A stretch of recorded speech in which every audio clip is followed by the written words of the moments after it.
Il est 19h sur CNews. Merci d'être avec nous pour Face à Philippe de Villiers. Cher Philippe, bonsoir. Bonsoir Elliot. Geoffroy. Félicitations Pourquoi? pour vos nouvelles lunettes.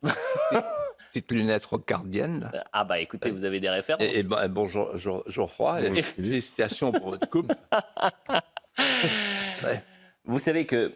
c'est là qu'on sent que l'émission marche de mieux en mieux parce que vous faites très attention maintenant à vos tenues respectives. Attendez, moi, je suis obligé de mettre des cravates personnellement. Hein. C'est pression. Et on a quasiment la même cravate, cher Geoffroy.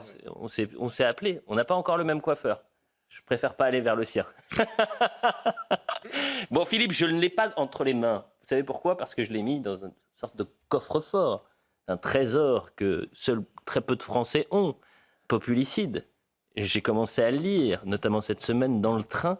Je me disais, je suis le seul en France à l'avoir. Je le découvre. Il sort quand déjà? Le 8 octobre. Le 8 octobre, mais il est déjà disponible dans toute la France, en précommande. On peut le commander, d'après ce que j'ai compris, en précommande. Voilà. Eh ben, écoutez, Populicide, j'ai hâte. Donc le 8 octobre, donc, c'est en début de semaine, donc en fin de semaine, c'est édition spéciale. Vous nous dites tout.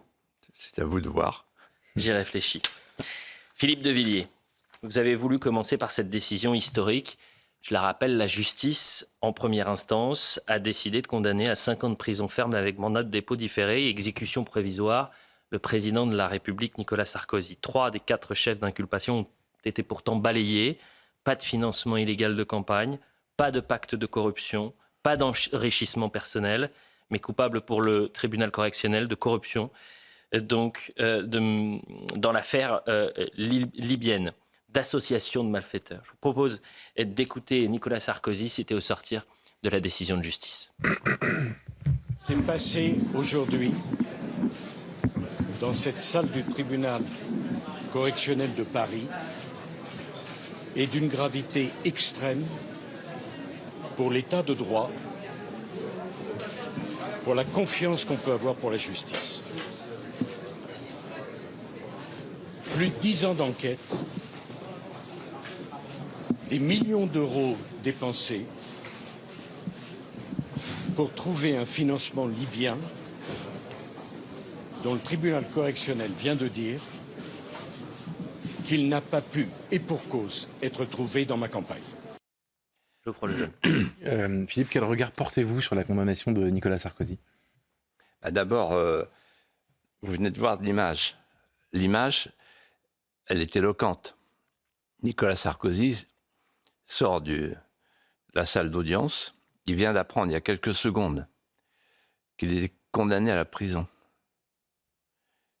Et là, il intervient de manière improvisée, avec une dignité et un aplomb qui n'est pas celui d'un froliqué. Il est sonné, mais il est debout. Et donc, moi qui connais la vie et les épreuves de la vie, moi qui ai vu des grands malheurs s'abattre en quelques instants sur une famille, sur quelqu'un qui est solide, j'ai vu des gens s'effondrer devant moi. Là, je considère que la performance doit être saluée. C'est quand même celle d'un homme d'État. Il prend les coups et il reste debout. Alors maintenant, allons au fond des choses pour répondre à votre question. Cette décision, elle restera. C'est un tournant. C'est un point de bascule. C'est même un triple point de bascule. Le premier point de bascule concerne la charge de la preuve. Avec ce tribunal, avec cette décision, la charge de la preuve a basculé. Elle est passée de l'accusation à l'accusé. En droit, dans l'état de droit, pour reprendre l'expression de Nicolas Sarkozy, dans l'état de droit, la charge de la preuve, elle revient à l'accusation. Et l'accusé, lui, se défend. Là, et je vais vous le démontrer en quelques instants, la charge de la preuve, elle elle quitte l'accusation pour aller vers l'accusé. Alors, que s'est-il passé? Le processus autorégulateur de la justice, après 10 ans d'enquête, se prend dans une contradiction inexplicable et insupportable. Quelle est cette contradiction? Dans un premier temps, dans un moment de la matinée, lecture du jugement, on apprend, le tribunal nous apprend, la présidente nous apprend que les 3 chefs d'accusation qui ont mis la justice en mouvement s'effondrent. Il n'y a pas eu de corruption, c'est pas moi qui le dis, c'est le tribunal. Il n'y a pas eu d'enrichissement personnel et il n'y a pas eu de financement libyen de la campagne. Alors là, on se dit, il n'y a plus de dispositif pour accuser. Et c'est là que tout bascule. La présidente annonce qu'il y a eu association de malfaiteurs. Mais la question c'est, association de malfaiteurs, pourquoi faire? Pourquoi méfaire? Et dans le jugement, il y a une expression qui a attiré mon attention. C'est le mot faisceau d'indices. Normalement, dans la justice d'avant, de mon temps, le faisceau d'indices est réservé à l'enquête préliminaire. C'est-à-dire quand vous faites une enquête préliminaire, si vous avez un faisceau d'indices, alors vous allez vers l'information judiciaire. On est loin de la condamnation. Le faisceau d'indices, c'est... Il y a un faisceau d'indices, ça dit ce que ça dit. Il y a un faisceau d'indices, mais ça n'est qu'un faisceau d'indices. Et là, on dit à Nicolas Sarkozy, il y a un faisceau d'indices où vous ne pouviez pas ne pas connaître vos collaborateurs qui, eux, ont eu l'intention, à travers des rencontres furtives, de mal faire. Et c'est là qu'on arrive au renversement de la charge de la preuve. C'est-à-dire que c'est à vous, Nicolas Sarkozy, dit le tribunal, de prouver que vous n'aviez pas de lien avec vos collaborateurs, qui ne vous ont rien dit et que vous n'étiez au courant de rien. Et comme vous ne l'avez pas prouvé, mais quand il n'y a rien à prouver.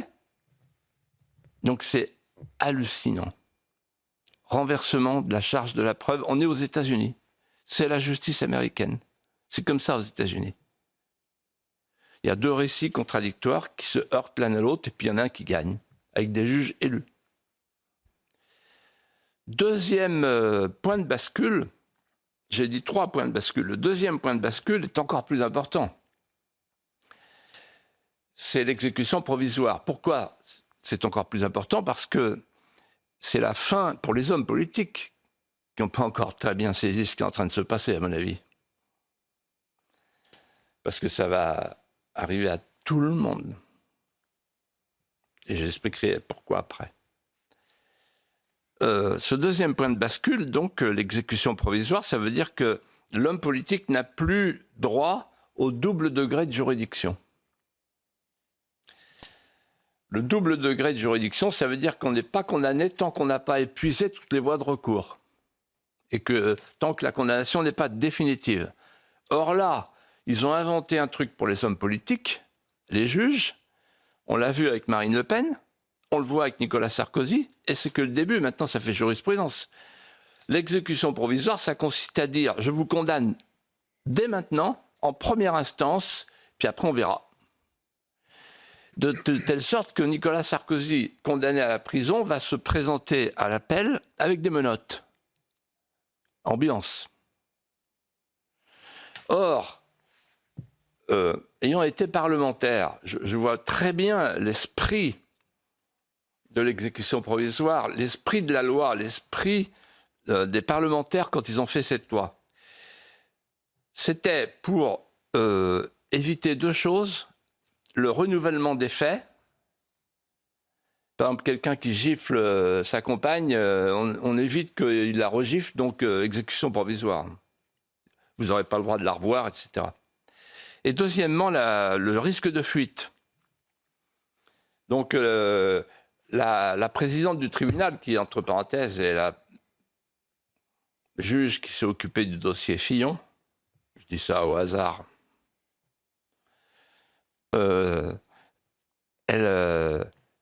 a agi d'une manière telle que on peut penser qu'il y avait un risque de fuite.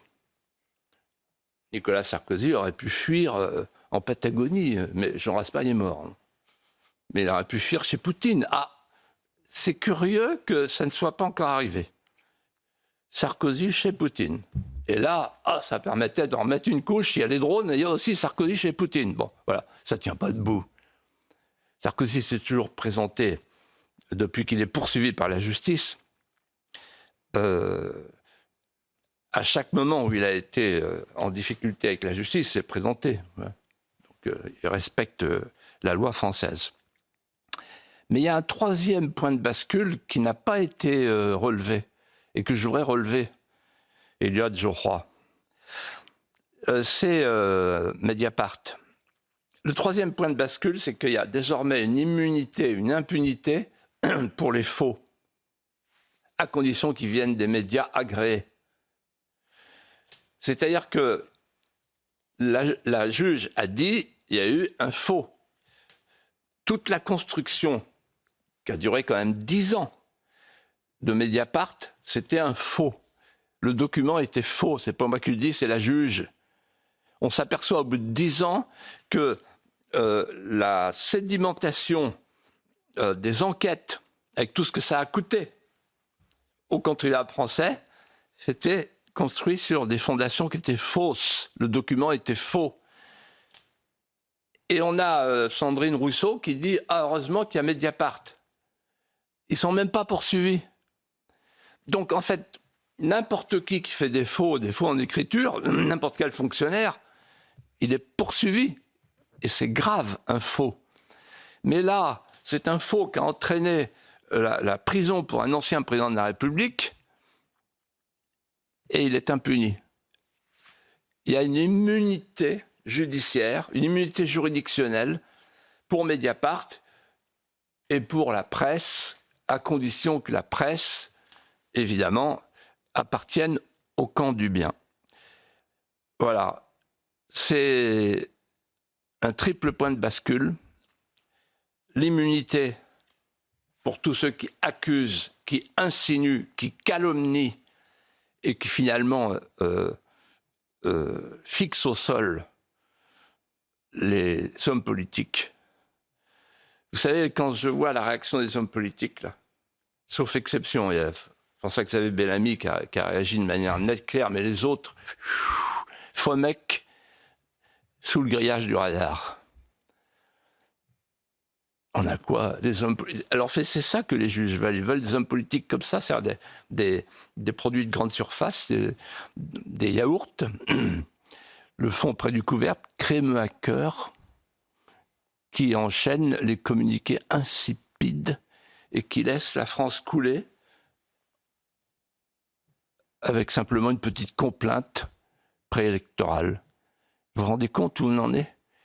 On a une justice qui est en train de nous perdre, qui est en train de se perdre. Justement, parlons de la justice et prenons un peu de hauteur. Faut-il y voir, selon vous, il y a eu cette formule, un coup d'état des juges? Je crois que c'était l'expression d'Henri Guénaud ce matin.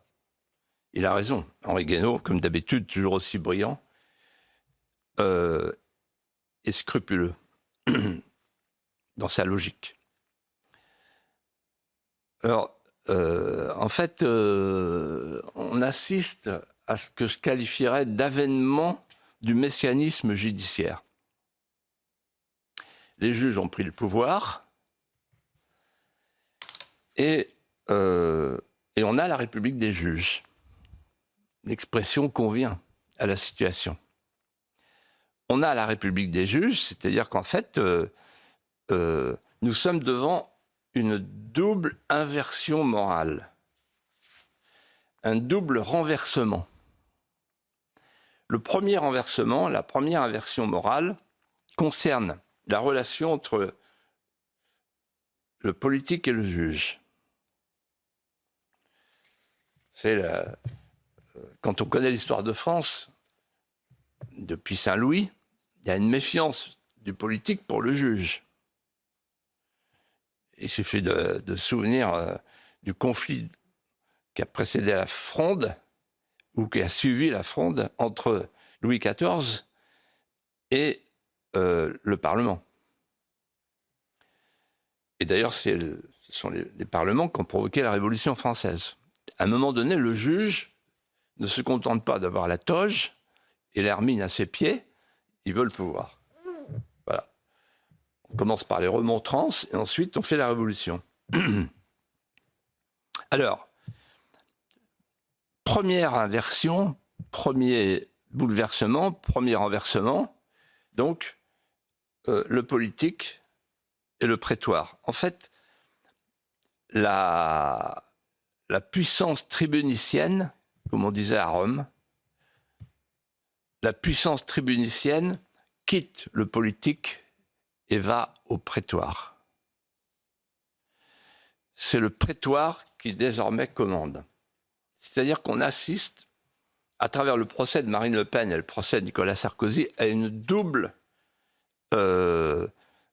effacement du pouvoir politique, que je veux souligner. Premier effacement, c'est l'effacement du pouvoir législatif,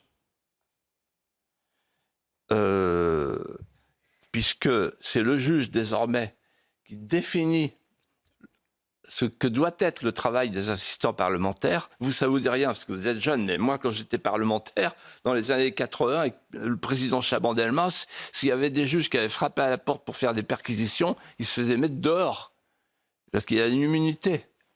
Le pouvoir législatif, n'oublions pas que le juge est la bouche de la loi, dixit Montesquieu. Il y a un pouvoir législatif, un pouvoir exécutif, et il y a une autorité judiciaire, pas un pouvoir judiciaire. Alors là, c'est un pouvoir. Et je dis, le pouvoir législatif s'est effacé, le pouvoir exécutif s'est effacé, puisque, en fait, c'est le juge qui fait le casting de la présidentielle. Fillon, Marine Le Pen, Sarkozy, et le prochain... Vous vous souvenez pas la perquisition de Bardella cet été ? Ça vous dit rien ?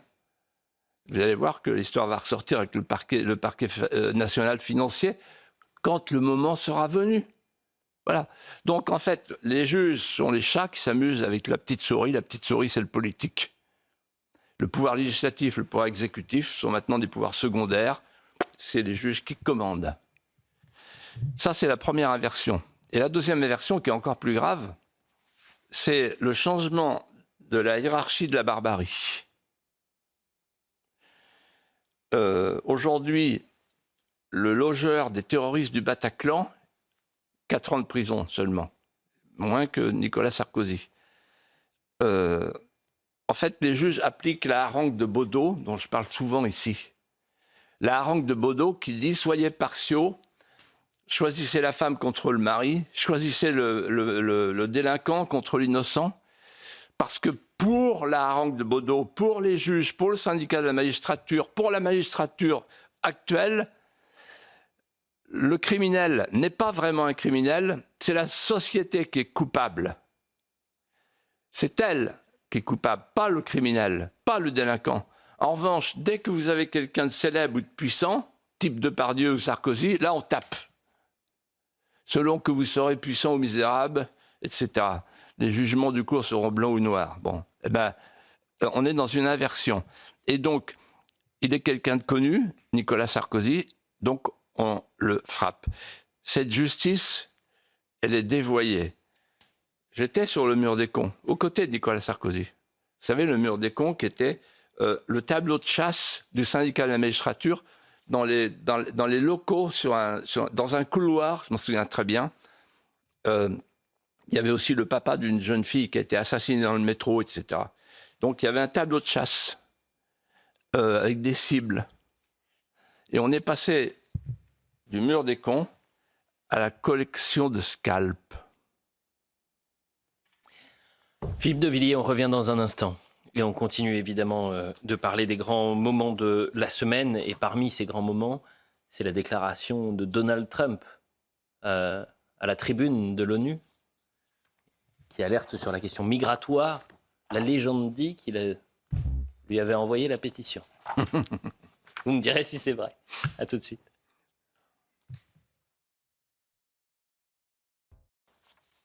Philippe de Villiers, on est revenu en longueur sur la décision en première instance donc, et la condamnation à 5 ans de prison pour Nicolas Sarkozy. J'ai dit le coup d'état des juges, et ça a été repris ce matin, un coup d'état judiciaire par Henri Guénaud, mais ce qui est vrai, c'est que la formule, le coup d'état des juges, ça vient de 97 d'Éric Zemmour. Éric Zemmour. Bien sûr, et on l'entendra en ouverture de l'heure des pros dans quelques minutes. Mais restons évidemment pour face à Philippe de Villiers. Je voudrais qu'on parle rapidement, avant d'écouter peut-être la déclaration de la semaine qui nous vient de New York et de Donald Trump, parlons de l'audiovisuel public. Avec ce rapport de la Cour des comptes, Philippe de Villiers. Ne souriez pas, pourquoi vous souriez? Là, vous allez... Un rapport accablant sur la gestion de l'argent public à France TV, des millions dépensés en frais de taxi, 53 voitures de fonction, 13 comités d'entreprise, des millions versés aux salariés licenciés, avec 40 millions de déficit pour 2025. Donc après le scandale Cohen-Legrand, ce rapport des comptes fait l'effet d'une bombe. Comment jugez-vous? Certains ont parlé de gabegie à France Télévisions. Alors, exceptionnellement, normalement, je fais un apologue à la fin, mais là, je vais vous faire un apologue maintenant. Là. Oh là. Ouais, et je vais vous faire un apologue qui m'a été fourni par quelqu'un que j'ai bien connu, qui est Pierre Moscovici. J'ai débattu avec lui, je l'ai rencontré souvent. Et en fait, c'est l'apologue d'un socialiste, président de la Cour des comptes, qui s'y connaît en trou dans la caisse, vu qu'il a été ministre de l'économie. Et en fait, il nous présente, et c'est ça l'apologue, il nous présente une entreprise paradigmatique, comme on dit chez les socialistes, du socialisme, avec les 3 sortilèges, qui sont les 3 recettes magiques d'une entreprise socialiste. Est-ce que vous les connaissez, ces 3 sortilèges? Allez-y. Premier sortilège, l'entreprise socialiste vous fait les poches pour remplir les siennes. En appliquant le principe défini par Saint-Aignan, un gauchiste, c'est quelqu'un qui veut taxer ta réussite pour financer son échec.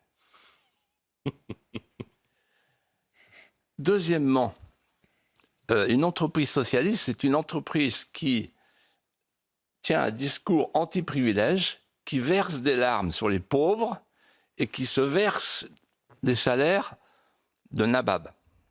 Vous les avez évoqués, 4 millions de taxis, 3 millions de petits fours, des voitures de fonction dans tous les sens et des hôtels de luxe pour les syndicats.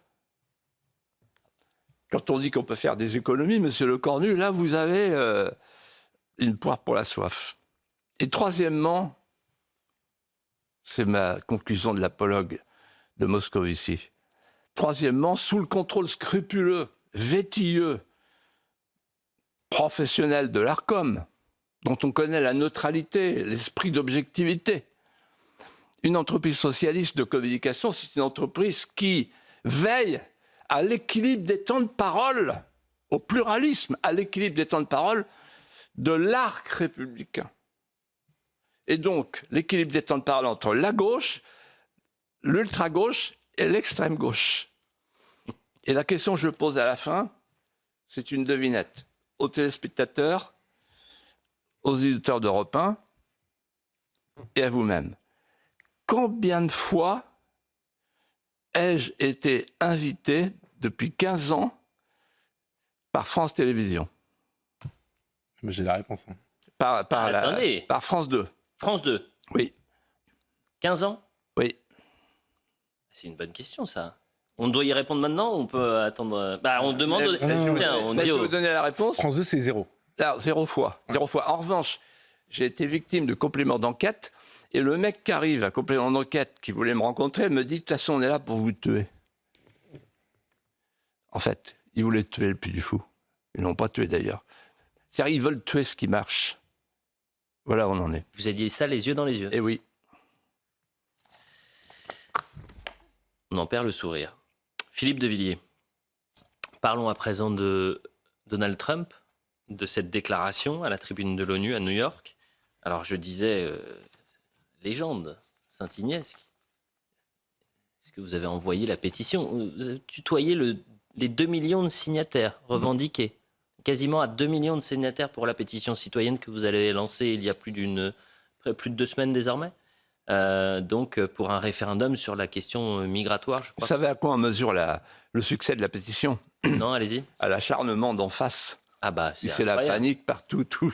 J'ai jamais entendu autant parler de Philippe de Villiers sur France 2, TF1. En fait, il explique, il n'y a pas d'immigration. Mais enfin, il y en a une quand même, mais bon, il faut la tolérer. Il n'y a pas de pétition, les chiffres sont faux, mais enfin, c'est quand même impressionnant. Il y a même Cambadélis qui dit, oh là là, si jamais ils font une manif, ils vont avoir 1 million de personnes dans la rue. Donc, il y a panique dans les rangs. Qui dit ça? Cambadélis. Qui? Vous ne connaissez pas, non? On écoute Donald Trump? Oui. Qui est peut-être un peu plus connu que M. Cambadélis. Alors, Donald Avec Trump, tout le respect pour je lui ai M. envoyé ma Cambadélis. pétition et il m'a dit, t'inquiète pas, je vais en parler à l'ONU. On écoute Donald Trump qui alerte l'Europe sur la question migratoire. L'Europe se porte bien mal. L'Europe a été envahie par des migrants illégaux et c'est du jamais vu dans l'histoire. Des migrants illégaux qui affluent en Europe et personne ne fait rien. Personne ne fait rien pour les chasser. Ce n'est pas viable. Vous préférez être correct politiquement et donc vous ne faisiez rien, car personne n'ose en parler. Lorsque je regarde Londres, par exemple, où vous avez vraiment un maire extrêmement incompétent, eh bien Londres a vraiment changé. Ils souhaitent imposer la charia à Londres, alors que c'est un autre pays, vous ne pouvez pas imposer la charia. Et je pense que cela provoquera la mort de l'Europe de l'Ouest si rien n'est fait immédiatement.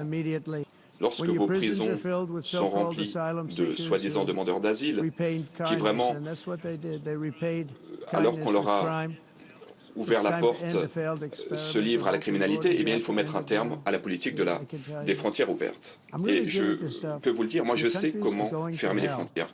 Vos pays sont voués à l'enfer si vous ne faisiez rien. Nous avons décidé d'agir rapidement pour mettre un terme à cette immigration incontrôlée. Nous avons donc décidé d'expulser tous ces étrangers et du jour au lendemain, les étrangers ont cessé d'essayer de venir.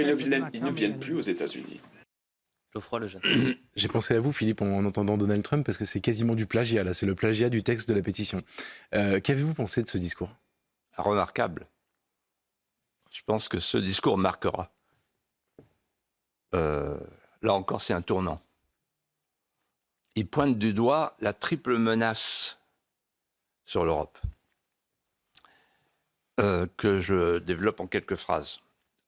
D'abord, la menace démographique. Il y a un mouvement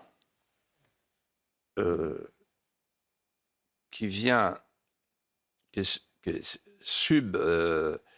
sahélien, un mouvement qui vient de l'Afrique, qui est un mouvement puissant. Et ce mouvement, on peut le caractériser de la manière suivante. Il y a 555 millions d'habitants en Europe, il y en aura 480 millions dans 30 ans. Et parallèlement, il y a 1,2 milliard d'Africains, il y aura 2,4 milliards d'Africains. Donc, il y a une double poussée que Sonia Mabrouk a notée dans un éditorial remarquable dimanche dernier dans le JDD. Il y a la poussée subsaharienne qui arrive sur le Maghreb et qui pose des problèmes considérables aux pays du Maghreb. Celui qui s'en rend le mieux compte, c'est le président de la Tunisie, qui est un vrai chef d'État, et qui veille à la composition démographique de son pays, et qui tire la sonnette d'alarme en disant l'immigration clandestine qui vient du Sud, elle est en train de nous décomposer, d'atteindre l'homogénéité du peuple tunisien. Et donc, ils ont le même problème que nous. Et ensuite, il y a l'immigration maghrébine qui arrive chez nous. Donc, il y a une double poussée. Voilà. Donc ça, c'est la première menace. ça veut dire, en fait, cette menace, on peut conclure avec elle en disant que la crise migratoire est devant nous. Si on ne fait rien, évidemment, si on ne se protège pas. Deuxième menace, c'est la menace civilisationnelle qu'il a évoquée. Je te donnerai simplement un exemple. En Belgique, le prénom le plus donné à Bruxelles et en Belgique, c'est Mohamed. Aujourd'hui, vous n'avez pas besoin d'autres explications. Le prénom le plus donné à Londres et en Angleterre, c'est Mohamed. Pareil. Ensuite, vous savez combien il y a de tribunaux islamiques en Angleterre? 82. Donc, qui jugent selon la charia. Et le gouvernement dit rien. Et vous avez peut-être vu le 2 mars dernier, Windsor, au château de Windsor, il y avait le roi qui a accueilli la rupture du jeûne dans le grand palais Saint-George Hall, là où a été reçu donc le président des États-Unis il y a quelques heures, il y a quelques jours. Donc on est dans la symbolique. Voilà. Et donc, en réalité, l'Europe a vocation, si elle ne fait rien, si on continue sur les trajectoires actuelles, vous savez, Toynbee disait l'histoire, c'est le nombre, le nombre, le nombre. Si on ne fait rien, l'Europe a vocation à devenir une république, un califat. Un califat. C'est ça le but des frères musulmans.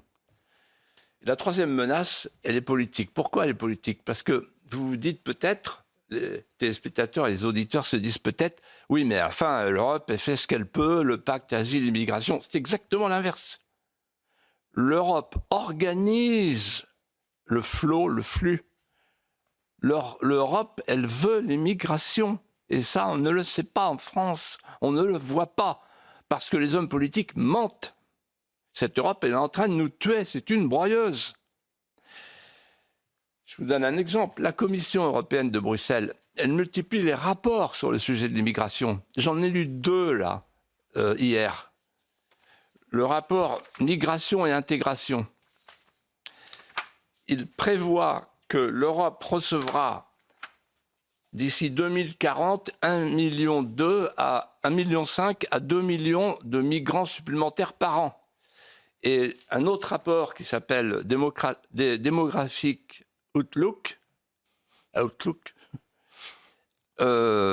eh bien, il dit que le vieillissement de la population européenne doit être compensé par l'arrivée de migrants. Et Ursula von der Leyen a dit à plusieurs reprises, écoutez bien, l'Europe a vocation à devenir le marché mondial du travail pour les talents du monde entier. Vous m'avez entendu? Donc en réalité, le pacte asile-immigration consiste à répartir les migrants, mais on sait ce qu'il en est de Schengen, on sait ce que c'est qu'une grande passoire. Voilà. Et donc en réalité, l'Europe est en train de nous détruire. Vous avez lu cette semaine, Philippe de Villiers, dites-vous, un livre qui vous a marqué, l'Europe, puisque vous parlez de l'Europe sans corps, de Christophe Baudouin aux éditions Belles Lettres. La démocratie à l'épreuve de l'intégration européenne. Pourquoi ce livre vous semble-t-il un ouvrage majeur? C'est un ouvrage majeur. Pour moi, c'est un livre de chevet.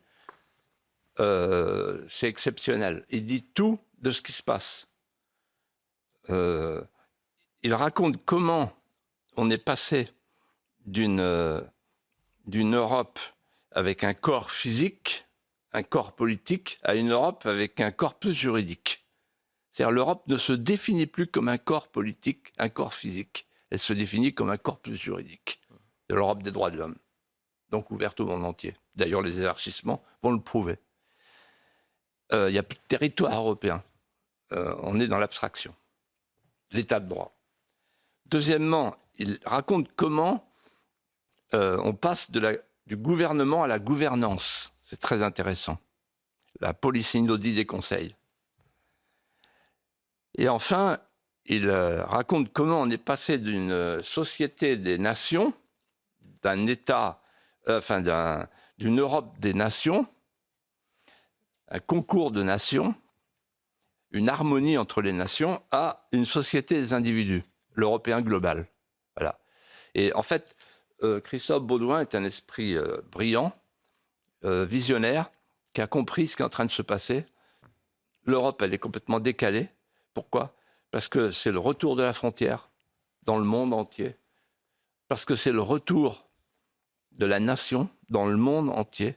Parce que c'est le retour de la politique dans le monde entier. Et parce que c'est le retour de la puissance dans le monde entier. Retour à l'ONU à présent avec le second temps fort de la semaine et le discours d'Emmanuel Macron cette fois, la reconnaissance de l'État de Palestine, n'oubliant les conditions qu'il avait lui-même posées, démantèlement du Hamas et libération des otages. Écoutons Emmanuel Macron sur la reconnaissance de l'État de Palestine. Une solution existe pour briser le cycle de la guerre et de la destruction. C'est la reconnaissance de l'autre, de sa légitimité, de son humanité, de sa dignité. Il pèse donc sur nous une responsabilité historique. Nous devons tout faire pour préserver la possibilité même d'une solution à deux États, Israël et la Palestine, vivant côte à côte, en paix et en sécurité. Le temps est venu. C'est pourquoi, fidèle à l'engagement historique de mon pays au Proche-Orient, pour la paix entre le peuple israélien et le peuple palestinien, je déclare que la France reconnaît aujourd'hui l'État de Palestine.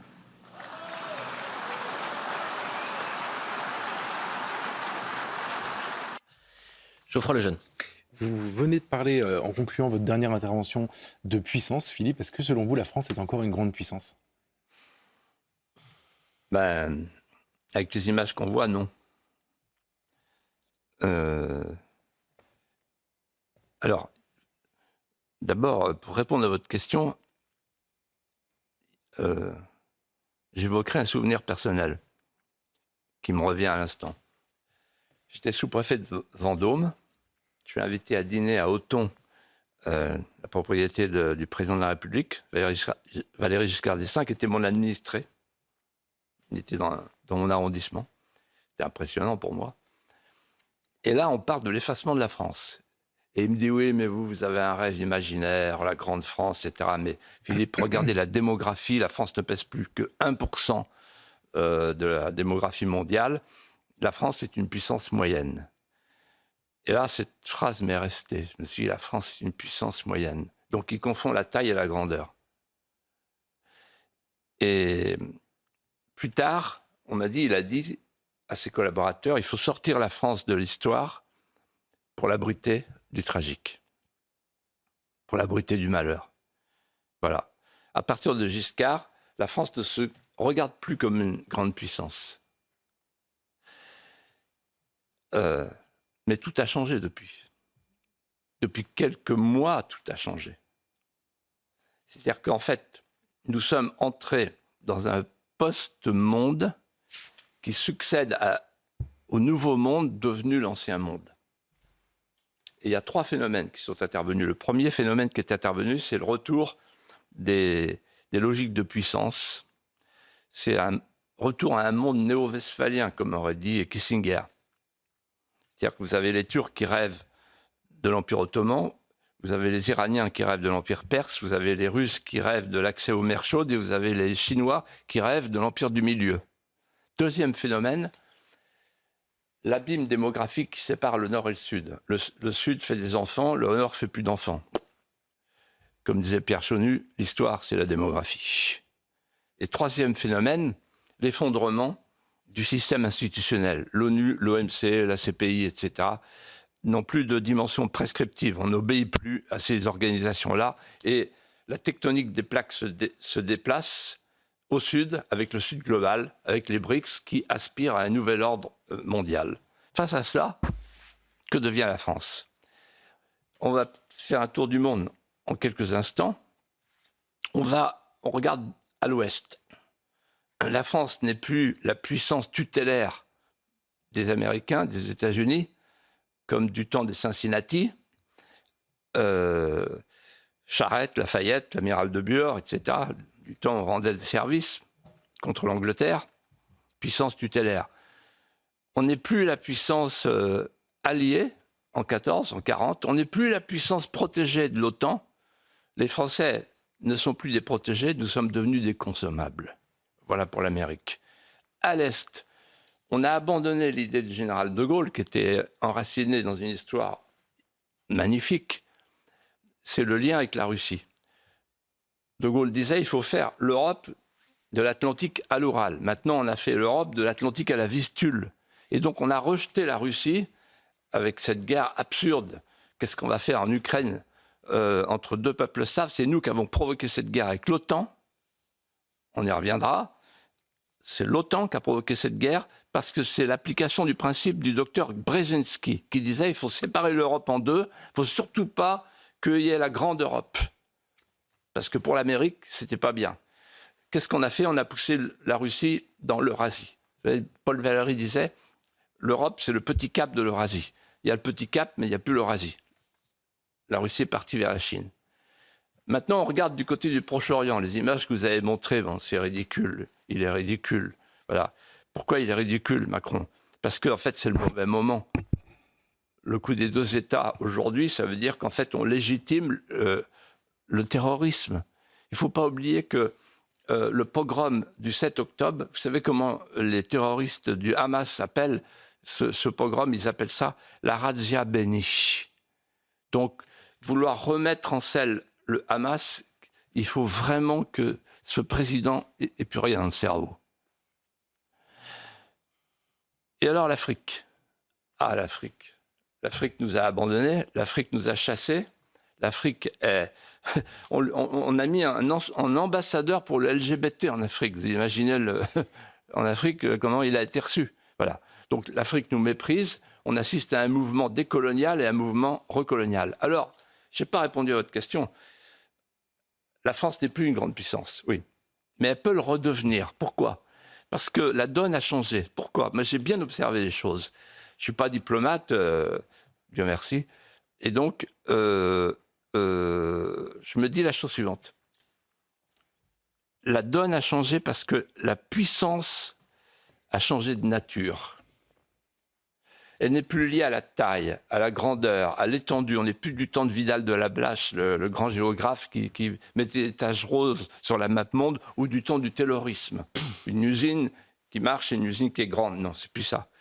Aujourd'hui, les empires multiculturels se fracturent, se disloquent. Donc, la taille n'est plus un facteur de puissance.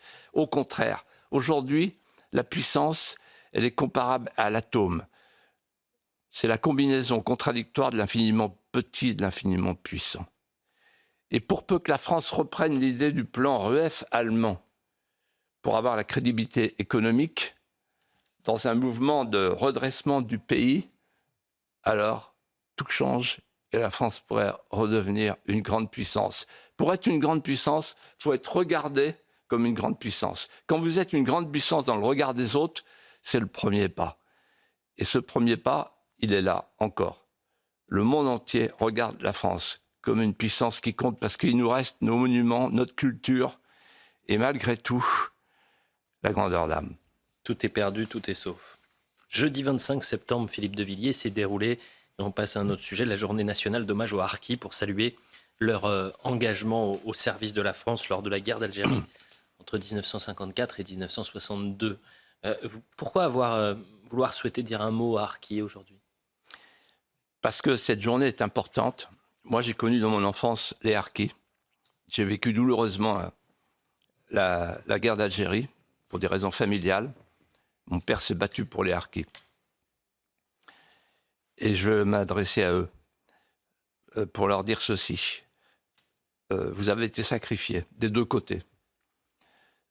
Vous avez été sacrifiés parce que personne n'a parlé des sévices que vous avez subis, personne n'a parlé des sacrifices que vous avez faits pour la France.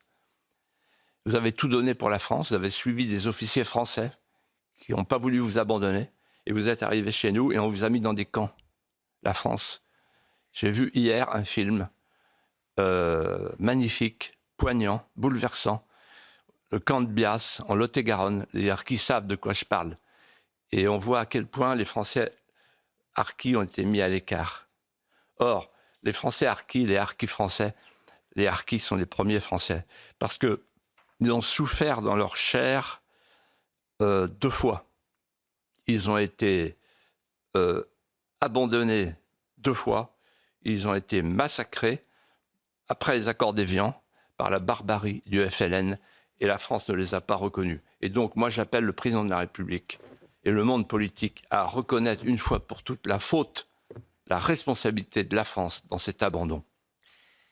Philippe de Villiers, pour terminer cette émission, et vous souhaitiez au départ commencer l'émission par ça, vous souhaitez revenir sur l'hommage rendu à Charlie Kirk. Plusieurs centaines de milliers de personnes se sont retrouvées dans l'Arizona en présence de Donald Trump et de son état-major.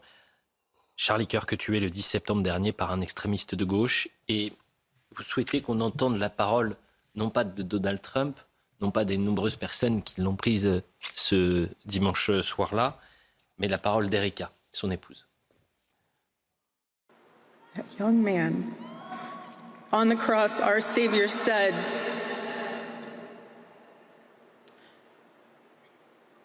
Father, forgive them, for they not know what they do.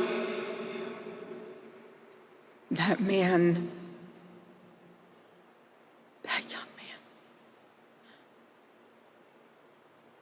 I forgive him.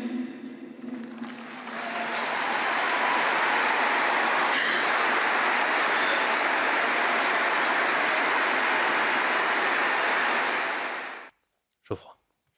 L'image qu'on vient de voir, si on écoute les journalistes de Libération qui sont invités sur le service public pour commenter cette soirée d'hommage, ça ressemble à des rassemblements nazis des années 30. C'est ce qui a été dit sur France 5 dimanche dernier. Pourquoi vous, Philippe, cet hommage vous a bouleversé ? J'ai souhaité finir l'émission avec ce moment rare, unique. Et je vais vous dire pourquoi. En fait, il y a 2 images en même temps, à connotation allégorique. Vous avez l'intérieur de la reine, l'intérieur de l'enceinte, et là vous avez le pardon héroïque d'une femme qui, gorge serrée, s'arrache aux pesanteurs de ce monde. Erika est debout, applaudit, les larmes coulent de tout un peuple, ils sont 100 000.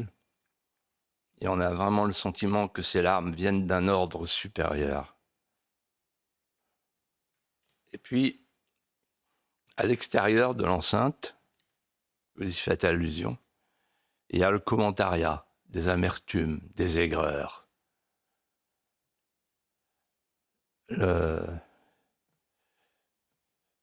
La vocifération, l'éructation des idéologues, la damnatio ad Hitlerum, les wokistes qui dansent sur les cendres encore chaudes de l'innocence. Les wokistes qui me rappellent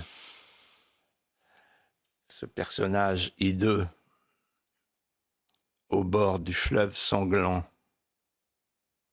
qui voit couler le sang qu'il a fait couler les noyades de la Loire et qui dit « c'est par principe d'humanité que j'ai voulu purger la terre de la liberté de ces monstres ». On a parfois l'impression, et je pèse mes mots, que la gauche a besoin de cette prophylaxie morale du crime symbolique. Elon Musk avait raison quand il disait « la gauche, c'est le parti du meurtre ». On a là face à face 2 images, 2 représentations, 2 comportements. Vous avez l'élégance, la grandeur d'âme face à la bêtise au front de taureau. Et quand j'ai vu l'émission de France 5, où ils osaient parler des nazis, du Reichstag, je pensais aux mots de Mallarmé. Le vomissement impur de la bêtise me force à me boucher le nez devant l'azur. la puissance du pardon. Erika, la puissance du pardon. Quand elle s'adresse, en tournant les yeux vers le ciel, à celui qui pardonne, elle dit « Père, pardonnez-leur, ils ne savent pas ce qu'ils font. » Le pardon, c'est la réponse à l'offense. Le pardon, c'est l'alchimie du sentiment qui convertit le mal en nouvelle chance. Ce n'est pas le pardon qui suit le Bataclan avec « tu n'auras pas ma haine ». Ça, c'est une réplique du néant, c'est une réplique de la dérision, c'est la réponse du vide et même de la démitude. On a la trouille. Là, c'est un geste de miséricorde. C'est une invitation à sublimer la souffrance pour faire de la souffrance un ferment d'amitié civique. La puissance de l'offrande.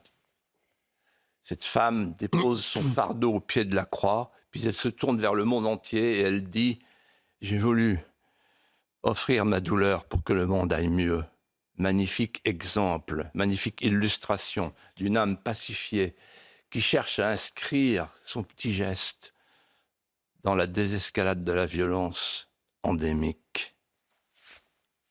Nous voilà aux sources de la civilisation, pour un instant seulement, mais pour un instant quand même, pour un instant rare, unique, aux sources de la civilisation.